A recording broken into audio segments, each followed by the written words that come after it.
सभी प्रभु प्रेमियों को मेरा प्यार भरा राधे राधे। आज हम चर्चा कर रहे हैं निर्जला एकादशी व्रत की। हमारे सनातन धर्म अवलंबियों में एकादशी व्रत का बड़ा महात्म्य है। एकादशी एक महीने में 2 बार आती है और दोनों एकादशियों का व्रत का अलग अलग महात्म्य होता है, बड़ा महत्व होता है, बड़ा फल होता है। वैष्णवों के लिए तो श्रेष्ठ व्रत है। अन्य अन्य जो व्रत हैं पुराणों में, शास्त्रों में, कोई धन देने वाला है, कोई यश देने वाला है, कोई परिवार देने वाला है, कोई सुहाग को अमर करने वाला। जैसे हम लोग नहीं, वो हमारी माताएं बहन व्रत रखती हैं करवा चौथ का, उससे सुहाग की वृद्धि होती है। ऐसे अनेक अनेक व्रत हैं, लेकिन जो एकादशी का व्रत है वो मोक्ष प्राप्ति वाला व्रत है। जो मनुष्य एकादशी का व्रत करता है उसे मोक्ष होता है, इसमें कोई संशय नहीं। ऐसा पुराणों में है। अब एक बार जो निर्जला एकादशी का महात्म्य है वो सुनिए, वो क्या है। एक बार भीम व्यास जी महाराज से मिले। पांडवों के पास व्यास जी पधारे हुए थे, सब अपने अपने आदर पूर्वक उनका आदर कर ही रहे थे और उनसे जो मन में प्रश्न था वो पूछ रहे थे। अचानक से भीम ने कहा, मैं हे व्यास जी आपको नमन करता हूँ, मुझे आपसे एक प्रश्न करना है। आप अनेक अनेक शास्त्रों के रचयिता हैं, आपसे एक प्रश्न करना है। बोले करो। मुझे ये जानना है कि मेरी माँ कुंती, द्रौपदी, ये हमारे भैया चारों, ये व्रत रखते हैं एकादशी का और मुझसे भी व्रत रहने के लिए कहते हैं, परंतु मेरी स्थिति यह है कि मैं व्रत नहीं रख सकता। मैं एक दिन भी भूखा नहीं रह सकता, मैं भूख सहन नहीं कर सकता, क्योंकि ये लोग तो भूखे रह लेते हैं, इनके लिए तो बहुत आसान है, ये सभी भूखे रहते, व्रत भी कर लेते, परंतु मैं भूखा नहीं रह सकता क्योंकि मेरे उदर में व्रक नाम की अग्नि है। एक दिन तो छोड़िए, मैं एक समय भी भूखा नहीं रह सकता। अब मैं आपसे हाथ जोड़ के प्रार्थना कर रहा हूं।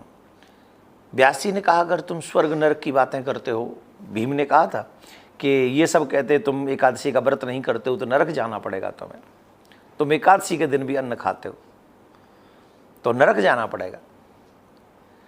व्यास जी बोले, अगर तुम स्वर्ग नरक की बात करते हो तो तुम्हें कम से कम एकादशी के दिन अन्न नहीं खाना चाहिए। भीम बोले, महाराज ये तो मैं पहले ही कह चुका हूँ, मेरे उदर में व्रक नाम की अग्नि है, मैं अब बर्दाश्त नहीं कर सकता। एक दिन तो छोड़ दीजिए, मैं एक समय भी भोजन नहीं छोड़ सकता। आप कोई सुंदर उपाय बताइए जिससे मैं एक दिन में ही, कोई ऐसा व्रत बता दीजिए जिस व्रत को करने से मैं एक दिन में ही, साल भर में कोई ऐसा एक व्रत हो जिसे करने से मुझे नरक न जाना पड़े। व्यास जी महाराज ने कहा, भीम मैं जो तुम्हें उपाय बताने जा रहा हूं ये साधारण उपाय नहीं है, ये उपाय स्वयं भगवान ने मुझे बताया है। जो भगवान ने मुझे बताया है, जो फल समस्त तीर्थों में स्नान करने से मिलता है, जो फल अनेकानेक एकादशी व्रत करने से लगता है, वही फल केवल एक दिन मनुष्य निर्जल एकादशी का व्रत रहे उतने में ही वो फल उसको प्राप्त हो जाता है। जो मनुष्य निर्जला एकादशी व्रत करते हैं उनकी मृत्यु के समय यमदूत उनको लेने के लिए नहीं आते, यमदूत उन्हें दिखाई नहीं पड़ते, अपितु भगवान के पार्षद आते हैं, विमान में बैठालते हैं और उसे विष्णु लोक के लिए ले जाते हैं। यही सत्य है। इसका मतलब समझे आप लोग, इसका मतलब है कि व्यास जी ने ये कन्फर्म कर दिया कि जो पूरे साल एकादशी का व्रत नहीं कर सकते, वो अगर एक व्रत निर्जला एकादशी का व्रत एक दिन ही कर ले तो भी वो निश्चित तौर पर उसका कल्याण होगा और वो भगवान के धाम में जाएगा। लेकिन इस व्रत वाले दिन हम सभी को एक मंत्र उच्चारण करना चाहिए ज़्यादा से ज़्यादा, ओम नमो भगवते वासुदेवाय, ओम नमो भगवते वासुदेवाय, ओम नमो भगवते वासुदेव। इस मंत्र का जाप करना चाहिए निर्जला एकादशी के दिन। इस प्रकार व्यास जी उनको समझाकर वो चले गए और भीम ने ये निश्चय कर लिया कि मैं एकादशी का व्रत करूँगा। लेकिन एक और बात है, जब आप एकादशी का व्रत करें तो सुबह जल्दी सूर्योदय से पहले उठें, सूर्योदय से पहले उठकर स्नान करें। स्नान कर कर भगवान के सामने बैठे, भगवान को स्नान इत्यादि कराकर संकल्प लें। हाथ में जल लेकर कहें कि मैं फलाना व्यक्ति फलाने गोत्र में उत्पन्न हुआ, आज मैं निर्जला एकादशी का व्रत करूंगा। हे प्रभु, आप मुझे सामर्थ्य दें कि मैं निर्जला एकादशी का व्रत रख सकूं, और इस एकादशी के बदले मेरे समस्त पापों को नष्ट करें। मैं जन्म जन्मांतर से भटका हुआ हूँ, आप मेरे ऊपर कृपा करें। मैं आपका हूँ, आप मेरे, हे नाथ, मुझे किसी भी स्थिति में अकेला ना छोड़ें। मैं आपका हूँ, आप मुझे अपनी शरण में रखें। आप मेरे ऊपर कृपा करें, मेरे समस्त जन्म जन्मांतर के पापों को नष्ट करें। मैं ये व्रत पूर्ण कर सकूँ, ऐसा आप मुझे सामर्थ्य दें। ऐसा संकल्प करके भगवान के चरणों में छोड़ देना चाहिए। फिर भगवान की पूजा करनी चाहिए, फिर भगवान का जाप करना चाहिए जितना भी हो सके। निर्जला व्रत है तो खाने पीने की कोई व्यवस्था है ही नहीं। लेकिन दूसरे दिन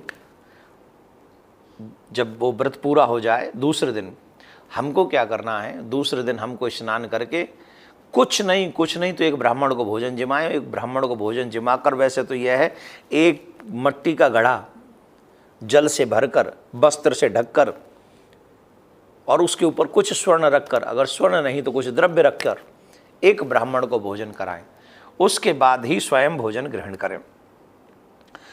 मनुष्य जो निर्जला एकादशी का व्रत करता है, करोड़ों पल सोने के दान का फल उसको मिलता है, इसमें कोई दो राय नहीं। जो मनुष्य इस दिन अन्न खाते हैं वे चांडाल के समान हैं और उन्हें नरक जाना पड़ता है।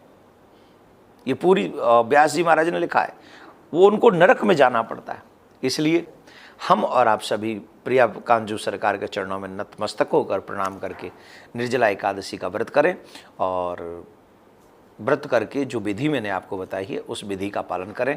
संभव हो सके तो रात्रि में, वैसे कुछ खाओगे नहीं तो जागरण हो ही जाएगा, नींद आएगी कहाँ, फिर भी हो सके तो जागरण करें, भगवान का भजन करें। बेटा हो या बेटी, 2 दिन भूखा रखो, दोनों एकादशी के दिन उसे अन्न मत खाने दो। अरे महाराज, नोबेल पुरस्कार मिला है एक साइंटिस्ट को जिसने ये शोध किया है कि जो व्यक्ति महीने में 2 दिन व्रत रखता है, फास्ट करता है, उसे कभी कैंसर नहीं हो सकता। अरे सुनो, अभी नहीं बजेंगी ताली, क्योंकि तुमने सोचा को देसी साइंटिस्ट होगा, विदेशी साइंटिस्ट है वो, और उसे नोबेल पुरस्कार मिला है जिसने ये शोध किया है कि जो 2 दिन व्रत रखेगा, मतलब फास्ट, उसने फास्ट एकादशी नहीं कही, 2 दिन फास्ट, और वो भी उसने चंद्रमा और सूर्य का आंकलन किया कि इतने, चंद्रमा जब इस स्थिति में हो और सूर्य जब इस स्थिति में हो, अगर उस 2 दिनों में व्यक्ति फास्ट करे उसे कभी कैंसर नहीं होगा। और संयोग से वो दोनों दिन एकादशी के पड़ते हैं। हमारे ऋषि मुनियों का विज्ञान है ये। आज के वैज्ञानिक तुम्हारी बीमारियों का इलाज का दवा बना रहे हैं, और हमारे ऋषियों के विज्ञान ने ऐसी तैयारी की थी जिससे तुम बीमार ही ना पड़ो। करके देखो एकादशी का व्रत। और मुझे याद नहीं मैं कब से एकादशी का व्रत कर रहा हूं, ठाकुर जी की बड़ी कृपा है मेरे ऊपर, बड़ी कृपा है। और आप सबको प्रेरणा दे रहा हूं, अगर अपने बच्चों का हित चाहते हो तो महीने में 2 दिन उन्हें अन्न मत खिलाओ एकादशी के दिन।